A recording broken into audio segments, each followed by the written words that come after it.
또 도와주셨고 또 구원해 주셨고 인도해 주셔서 여기 와 있는 줄 믿습니다. 오늘 드려지는 예배가 진정한 감사와 찬양의 예배가 되기를 축복합니다. 제가 맥주 감사주일을 맞아서 어떤 말씀을 전할까 묵상하다가 지난 한 달 동안 역대상 새벽기도 말씀이 있었습니다. 그 중에 오벳 에돔의 집안에 부어주신 하나님의 은혜가 가슴에 와닿았습니다. 우리가 많은 영역에서 하나님의 은혜가 필요하죠. 우리가 하나님과 연결되어져서 하나님이 주시는 복으로 살아가야 됩니다. 그거 아니고는 살 소망이 없습니다. 그러나 어느 영역에서 먼저 하나님의 은혜가 임해야 되고 어느 부분에서 하나님의 복이 먼저 임해야 되는지 순서는 분명히 있는 것 같습니다. 오늘 오벳에돔의 가정에 임하신 하나님의 복이 여러분에게도 임하기를 소망하며 축복하는 그런 마음으로 오늘 말씀을 준비했습니다. 그러면 이 오벳에돔이 도대체 누구길래 또 어떤 은혜를 입었길래 또 그가 무엇을 하나님 앞에 했길래 이런 특별한 은혜를 입었을까? 말씀을 통해 깨달아 아는 은혜가 있고요. 그리고 저와 여러분의 삶이 그 자리에 있으면 하나님은 누구든지 차별치 아니하시고 동일한 은혜를 베풀어 주실 줄 확실히 믿습니다. 아멘. 자, 그러면 26장에 보면 역대상 26장에 오벳에돔과 그 가문에 부어주신 하나님의 은혜가 있습니다.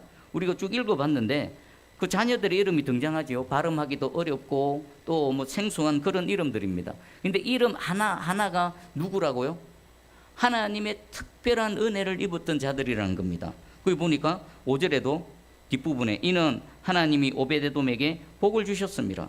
그리고 6절에도 계속 그들의 자녀에게 그의 자녀에게 그들의 조상의 가문을 다스리는 자요 큰 용사라. 그리고 또 7절 후반절에도 엘리사밧의 형제 엘리후와 스마기아는 능력이 있는 자이니 8절에도 이는 다 오벳에돔의 자손이라. 그들과 그의 아들들과 그의 형제들은 다 능력이 있어 그 직무를 잘하는 자이니 오벳에돔에게서 난 자가 62명이며 그러니까 하나님의 은혜가 오벳에돔 개인에게만 임한 것이 아니라 그 가정과 가문과 또 자손 대대로 하나님의 은혜가 계속 임했다는 겁니다. 그럼 이들이 지금 어느 자리에 와 있는 줄 아십니까? 26장에는요 다윗이 여호와의 성전에서 섬길 레위인들의 직무를 지금 주고 있는 자리입니다. 그러니까 지금 오벳에돔과 그 자녀들은 고라 사람들의 문지기 반들은 이러하니라. 하나님의 성전에서 문지기 사역을 지금 임명받고 있는 겁니다. 여러분 성전 문지기 그 사역이 어떤 사역일까요? 보디가드, 경비원 이 정도가 아닙니다. 성전에서의 문지기 사역은요 하나님께 예배가 드려질 때 질서를 바로잡고 예배자들을 인도하고 예배가 원활하게 진행되어질 수 있도록 돕는 역할을 합니다. 그게 첫 번째 임무고요. 두 번째 임무는요 하나님의 성전은 거룩한 영역입니다. 그 문 앞에 서서 바깥에서의 거룩하지 못한 것, 불의한 것, 거짓된 것 그런 것들을 걸러내고 심지어는 영육간에 물리적인 힘도 있습니다. 외부로부터의 거룩하지 못한 것이 하나님의 거룩한 성전으로 들어오지 못하도록 걸러내는 그런 아주 중요한 역할을 감당하고 있습니다. 근데 그 역할을 누구에게요? 오벳에돔과 오벳에돔의 자녀들에게 이 역할이 지금 부여되어지고 있는 겁니다. 여러분 별 이상을 못 느끼지요? 그런데 아주 독특한 오벳에돔입니다. 원래 이 사역은 누구만 합니까? 여기 보니까 고라 사람들 이 사역은 하나님께서 고라 자손들에게만 부여하신 특별한 임무입니다. 이스라엘 중에서도 레위인 중에서도 고라 자손에게 부여하신 이 성전에서의 거룩한 사역이 지금 오벳에돔과 그들의 가문의 자손들에게 부여되는 겁니다. 여러분 오벳에돔이 누군지 아십니까? 제가 소개해 드릴게요. 역대상 13장에 보면요 다윗이 여호와의 법궤를 예루살렘으로 모시는 작업을 수행했었습니다. 다윗은요 하나님을 생각하면 너무나 감사합니다. 이새의 막내 아들 8번째로 태어났죠. 그 아버지도 아무런 기대도 하지 않았고 너는 그냥 양치는 일이나 해라. 평생 그렇게 살아라. 그런 자신에게 하나님께서 찾아와 주셔서 머리에 기름을 부어주시고 이스라엘 왕으로 세워주셨죠. 그리고 이스라엘이 왕이 되기까지 10수년을 사울의 손에 정말 하루하루도 편안하게 살아날 수 없고 이러다가 내가 살 수는 있겠나 하는 그런 매일매일 위험한 순간에도 하나님 그를 지키시고 그리고 보호하셨다가 마침내 때가 되매 이스라엘의 왕으로 세워주셨습니다. 다윗은 그 모든 과정을 모든 삶을 뒤돌아볼 때마다 도대체 내가 누구기에 하나님 이런 은혜를 베풀어 주십니까? 하나님 너무나 감사한 겁니다. 그래서 다윗은요, 마음속에 내가 하나님을 위해서 무엇을 해드릴까? 늘 그것으로 가득했습니다. 그래서 다윗이 왕이 되고 나서 제일 첫 번째 한 것이 여호와의 언약궤를 예루살렘으로 모셔드리는 겁니다. 그동안 여호와의 언약궤는 계속 바깥으로 놔돌았습니다. 심지어는 블레셋 땅으로 갔다가 지금 이스라엘 땅으로 들어오긴 했지만 지금 기란 야림 아비나담의 집에서 원래 있어야 될 자리로 오지 못하고 계속 지금 바깥에 계십니다. 그래서 다윗은요, 왕이 되고 나서 내가 제일 먼저 여호와의 언약궤를 모셔야 되겠다. 진실된 마음과 주님을 경외하며 주님을 사랑하는 마음으로 여호와의 언약궤를 모셔드렸습니다. 앞에는 막 기뻐 뛰며 찬양하며 그렇게 여호와의 언약궤를 모셔드리는 과정 속에 뜻밖의 사건이 발생하지요. 베레스 우사 사건입니다. 정말 진심으로 하나님을 사랑해서 여호와를 모셔드렸는데 그들의 잘못된 게 뭡니까? 방식이 잘못된 겁니다. 하나님의 언약궤를 모셔드릴 때에 하나님께서 말씀하신 방법대로가 아니라 블레셋 사람들이 이 이스라엘의 여호와 언약궤를 다시 돌려보낼 때 그 방식을 사용한 겁니다. 소가 수레에 언약궤를 싣고 소가 끄는 방식. 하나님이 말씀하신 방식이 아니지요. 다윗은 이것을 통해 큰 깨달음을 얻었습니다. 아, 하나님을 섬기되 내 마음대로 인간의 그냥 지극정성이 아니라 하나님께서 말씀하신 방식대로 옮겨야 되는구나. 베레스 우사 사건이 발생하고 또 다른 문제가 생겼죠. 모든 일이 스탑이 되어졌습니다. 누구도 여호와의 법궤를 모셔드리려고 하지 않습니다. 왜 그렇습니까? 자신들 눈앞에서 하나님의 진노로 우사가 찢겨져서 죽는 처참한 광경을 목격했거든요. 다윗도 두려워서 뒤로 물러났습니다. 다윗이 물러나는 상황 속에 누가 감히 여호와의 법궤를 모시려고 나서겠습니까? 아무도 나서지 않는 그 순간에 오벳 에돔이 등장합니다. 근데 이 오벳 에돔은요, 이스라엘 사람이 아닙니다. 13장 13절입니다. 다윗의 궤를 옮겨 자기가 있는 다윗성으로 메어 드리지 못하고 그 대신 가드 사람 오벳 에돔의 집으로 메어 가니라. 오벳 에돔이요, 가드 사람이랍니다. 가드 사람은 어떤 나라, 어느 민족 사람입니까? 블레셋 민족 사람입니다. 한번 생각해, 지금 상황이 이상하지 않습니까? 다윗도 이스라엘도 여호와의 언약궤를 그 거룩하신 하나님 앞에 두려워서 그 하나님을 모셔드리지 못하고 다 뒤로 물러나는데, 이스라엘도 아닌 가드 사람 블레셋이지 않습니까? 하나님의 대적 민족인 이 오베데돔이 손을 번쩍 들고 제가 모시겠습니다. 우리 집으로 모십시오. 가정의 문을 활짝 열고 주님을 영접하는 겁니다. 여러분, 여기서 우리 두 가지 질문이 생깁니다. 아니, 이스라엘도 감당하지 못한 여호와 하나님을 어떻게 가드 사람, 블레셋 사람 오벳 에돔이 그 하나님을 영접할 수 있었을까? 그리고 그 가정에서 무슨 일이 있었을까요? 오벳 에돔은 그럼 도대체 무슨 마음으로 손을 번쩍 들어서 여호와의 언약궤를 모시겠습니다라고 자원하며 나섰겠습니까? 이방인입니다. 비록 이방인이기는 하지만 이 오벳 에돔은요, 여호와 하나님을 알았고요, 여호와를 경외했고요, 여호와의 은혜를 사모했습니다. 어떤 마음으로 문을 열어줬을까요? 하나님, 저 비록 이스라엘 아닙니다. 블레셋이라는 이스라엘의 대적 민족에서 태어났습니다. 그러나 나는 여호와 하나님을 경외합니다. 나 하나님 사모합니다. 하나님의 은혜를 갈망합니다. 주님, 우리 집으로 오시옵소서. 우리 집에 들어오셔서 우리의 가장이 되어주시고 우리의 하나님이 되어주시고 나의 영원한 아버지가 되어주시옵소서. 그 마음으로 여호와의 법궤를 모셔드린 겁니다. 하나님이 모르셨을까요? 하나님 아셨습니다. 그리고 그 오벳 에돔의 믿음을 받아주셨고요, 그리고 그 집안으로 들어가 주셨습니다. 오벳 에돔이 모신 게 아니라 여호와 하나님이 그 믿음을 보시고 들어가 주신 것입니다. 그랬더니 그 가정에 무슨 일이 있었을까요? 14절입니다. 하나님의 궤가 오벳 에돔의 집에서 그의 가족과 함께 석 달을 있으니라. 여호와께서 오벳 에돔의 집과 그의 모든 소유에 복을 내리셨더라.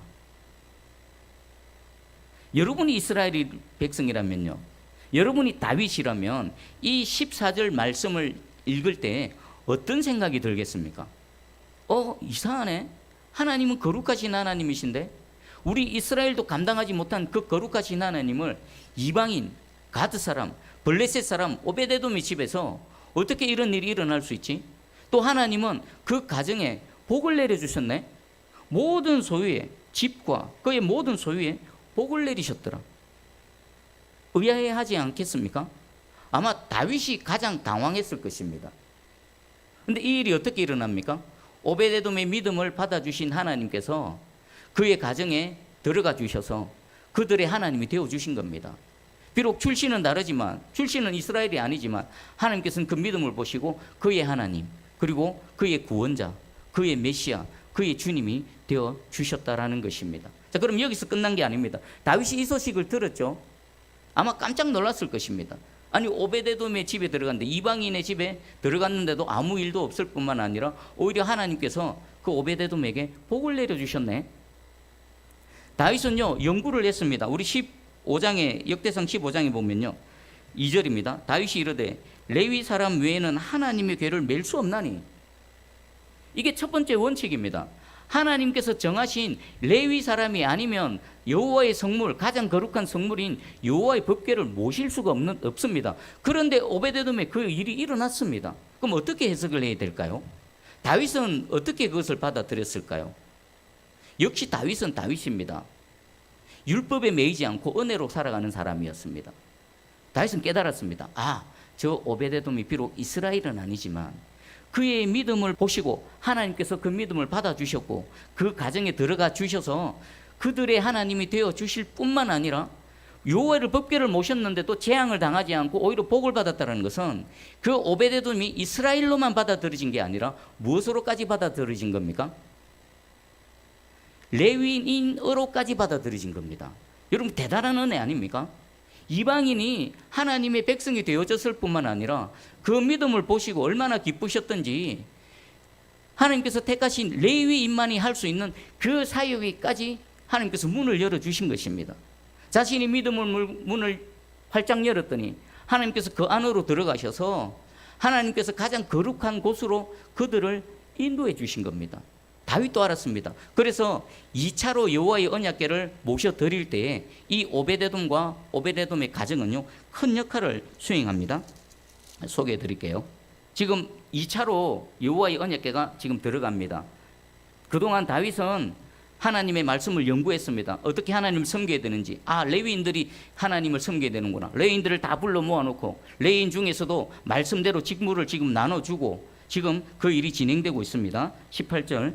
그 다음으로 그들의 형제 스게라와 벤과 야시엘과 스미라목과 여이엘과 운니와 엘리압과 버나야와 마세야와 마따디아와 엘리블레후와 믹네야와 문지기 오베데돔과 여이엘을 세우니. 여기서 이미 다윗은 하나님의 뜻과 의도를 파악하고요, 오벳에돔을 레위인의 반열에 넣은 겁니다. 그리고 찬양하는 자가 됩니다. 21절에 마띠디아와 엘리블레후와 믹네야와 오베데돔과 여이엘과 아사시아는 수금을 타서 8째 음에 맞추어 인도하는 자요.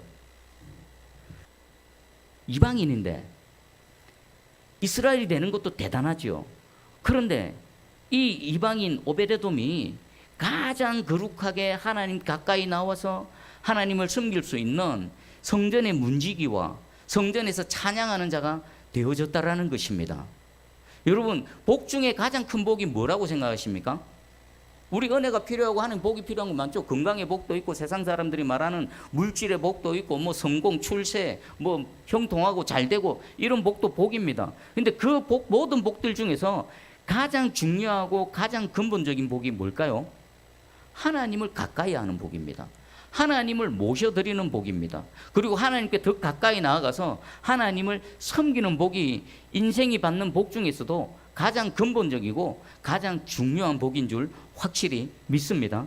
오베데돔과 그 가문이 지금 이 은혜를 입은 겁니다. 여러분은 지금 신앙생활을 하고 있습니다. 예수 그리스도를 믿는 믿음으로 함께 지금 신앙생활을 하고 있죠. 예수님이 가장 중심에 계십니다. 여러분과 여러분 가문의 위치는 어디쯤 됩니까? 거리가 어느 정도 떨어져 있습니까? 하나님의 백성이라고 해서 다 똑같은 게 아닙니다. 예수님의 제자라고 해서 다 똑같은 게 아닙니다. 예수님을 따르는 무리들도 있었고요, 수많은 무리들도 있었고요, 무리들 중에서 또 예수님께서 특별히 택하신 12명의 제자가 있었습니다. 12명의 제자들 중에서도 베드로, 야고보, 요한 더 가까이에서 함께했던 자들이 있습니다. 그 중에서 사도 요한, 예수님 품 안에서 지냈던 사도 요한이 있습니다. 여러분은 예수님을부터 여러분 거리가 얼마나 떨어져 있습니까? 오늘 이 말씀을 전하는 저의 간절한 소원은 저와 여러분, 그리고 여러분 가문과 여러분 자자손손 대대로 주님께 더 가까이 나아가서 주님과 더 가까이 동행하며 주를 섬기는 여러분 개인과 가문이 되기를 주의 이름으로 축복합니다. 아멘. 그 첫 스타트가 뭐라고요? 자격 없지만 아마 오베데돔은 그렇게 하나님께 기도했을 것입니다. 주님, 저 정말 자격 없습니다. 공로 없습니다. 그러나 주님을 사모합니다. 주님을 압니다. 주님의 은혜를 갈망합니다. 오셔서 저의 주님이 되어주시고 나의 하나님이 되어주시옵소서. 그랬더니 그 믿음을 외면치 아니하시고 우리 하나님은 다른 거 외모 안 보십니다. 중심 하나만 보십니다. 유대인이든 헬라인이든 차별치 아니하십니다. 그가 누구든 그 가운데 믿음이 있고 소망이 있고 갈망함이 있고 하나님을 간절히 찾는 자에게는 하나님 반드시 찾아가 주셔서 그들이 하나님이 되어주시고 그를 더 가까이 오게 하셔서 주님과 동행하게 하실 줄 확실히 믿습니다. 이 오베데돔을 보니까 신약에는 사도행전 10장에 고넬료 가정이 생각났습니다. 고넬료 가정이 어떤 가정입니까? 오순절 성령 강림이 있고 복음이 예루살렘에서 힘있게 확장되어지고 퍼져나갔습니다. 그런데 그 10장이 이르기 전까지는 그 여호와의 성령이 어디까지만 영향을 미쳤습니까? 유대인들에게까지만 영향을 미쳤습니다. 그런데 오순절 임한 그 성령이 그 이방인인 고넬료 가정의 임함을 통해 복음의 그 지경이 확대되어진 겁니다. 이방인 중에 오순절에 성령을 입어서 주님의 몸된 교회 또 주님의 거룩한 백성이 되어진 첫 가정이 바로 고넬료 가정입니다. 그럼 구약에는요? 구약 성경에서의 고넬료 가정이 바로 이 오베데돔 가정입니다. 자격 없습니다. 하나님과 원래 상관이 없었습니다. 그런데 주님을 찾고 갈망하고 은혜를 사모했더니 주님께서 그 믿음을 보시고 들어가 주셔서 그를 하나님 백성 삼아 주셨을 뿐만 아니라 하나님 가까이 성전에서 섬기는 레위인으로 삼아 주신 것입니다. 여러분의 가정과 여러분의 자녀와 여러분의 삶 모든 영역이 이 오베데돔의 은혜가 임하기를 주님의 이름으로 축복합니다. 그렇게 해서 이방인인 이 오베데돔의 집안이 레위인이 되어졌습니다. 레위인이. 그리고 이 레위인으로서 직무만 수여받은 게 아닙니다. 하나님께서 그래 너 가까이 와라 또 직분을 주셨습니다. 직분만을 주신 것이 아니라 그 직분을 훌륭하게 잘 감당할 수 있는 하나님의 은혜와 능력도 그 후손들에게 부어주셨습니다. 보니까 6절에도 그들의 조상의 가문을 다스리는 자요 큰 용사라 머리가 되게 해주신 것입니다. 영육간에 강건케 하셔서 머리가 되게 해주시고 지도자가 되는 은혜를 베풀어 주셨습니다. 그리고 8절에도 다 능력이 있어 그 직무를 잘하는 자이니 자리만 지킨다라고 해서 되는 일이 아니죠. 그 자리를 잘 감당할 수 있는 능력이 있어야 됩니다. 근데 하나님께서는요 그 자리만 주신 것이 아니라 그 자리를 감당할 수 있는 능력까지 더해 주셨습니다. 근데 그 능력이 어디에까지 미쳤습니까? 오벳에돔에게서 난 자가 62명이며 오벳에돔에게서 난 모든 자녀에게 이 하나님의 은혜와 능력이 동일하게 임한 겁니다. 여러분 이 말씀으로 여러분 자녀와 여러분 가정을 위해 기도하시기 바랍니다. 하나님 우리에게도 이 은혜를 베풀어 주시옵소서. 우리 자녀들이 살아갈 때에 그냥 세상에 묻혀서 세상 사람들처럼 그냥 성공하고 좋은 학교 나와서 좋은 직장 얻고 그냥 돈 잘 벌고 잘 먹고 잘 살다가 시간 낭비하는 그런 삶이 아니라 어디서 무엇을 하든 하나님 가까이에서 하나님을 섬기며 하나님을 기쁘시게 하며 하나님 뜻을 이루어드리는 성전의 기둥과 같은 그런 삶이 되게 하여 주시옵소서. 그런 복된 인생들 되게 해 주시옵소서. 그러려면요 여러분이 오베데돔이 되셔야 됩니다. 오베데돔.